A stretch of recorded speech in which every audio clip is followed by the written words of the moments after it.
Stock Buddies, and welcome to your Daily Stock Report brought to you by QualityStocks.net, where performance is tracked daily. I'm Cathy Rankin, and for Tuesday, May 22nd, we're bringing you the latest news from around the markets, as well as the top movers to look out for today. My, how the year is flying by. In our headline news, after 7 long years, which included a 2.5-year period from March 2000 to October 2002, that saw nearly 50% of the broader market's value evaporate, the S&P 500 finally eclipsed its record closing high intraday. Unfortunately for the bulls, a growing sense that stocks are overbought at current levels resurfaced again late in the day in the form of a sell program to take most of the steam out of what was initially shaping up to be a momentous day for equities. Stocks opened with little fanfare but inched their way higher for most of the session as investors embraced another round of healthy merger and acquisition activity. The biggest news came from Alltel, which agreed to be taken private for $27.5 billion. The acquisition played into our overweight rating on the telecom sector. General Electric, meanwhile, confirmed the sale of its plastics division for $11.6 billion. However, speculation surrounding GE's divestiture that surfaced last week and Alltel being rumored for several months as a takeover target didn't exactly provide investors with an overwhelming amount of evidence to build on 7 straight weeks of gains for the Dow and S&P 500.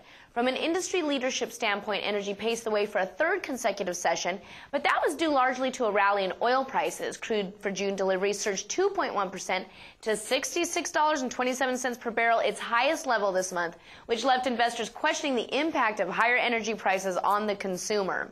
Of the remaining 6 sectors finishing higher, technology was the only other area staging a notable advance, which was also evident in the NASDAQ noticeably outperforming its blue-chip counterparts.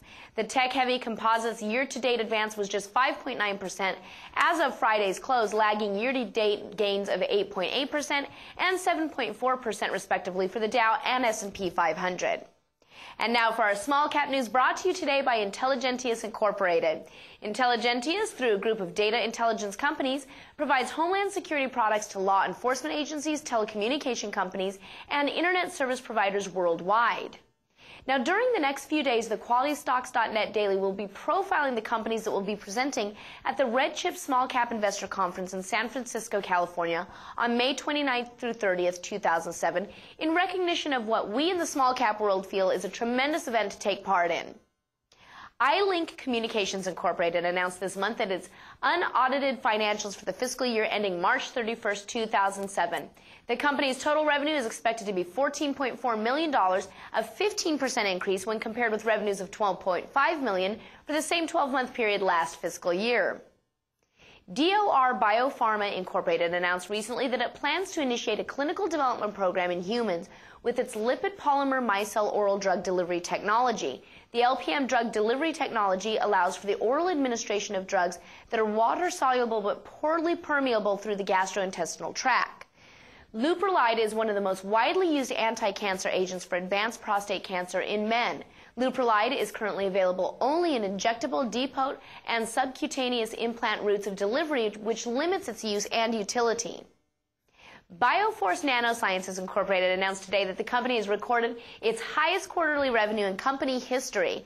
Revenue was $358,755 versus $201,376 in the first quarter of 2006. The company's net loss for the first quarter of 2007 was $923,317 as compared with a net loss of $1.252 million the first quarter of 2006. Bioforce Nanosciences develops and commercializes nanotech tools and solutions for the life sciences. And guess what? That's it for our newsmakers today. Stay tuned right here to Quality Stocks Daily for the latest commentary on small cap to large cap and everything in between, brought to you by QualityStocks.net. And make sure to watch for the Quality Stocks Daily newsletter, which is available each trading day through QualityStocks.net. Thanks for tuning in. I'm Cathy Rankin. Have a great Tuesday, and we'll see you again tomorrow right here on the Daily Report. You've got it.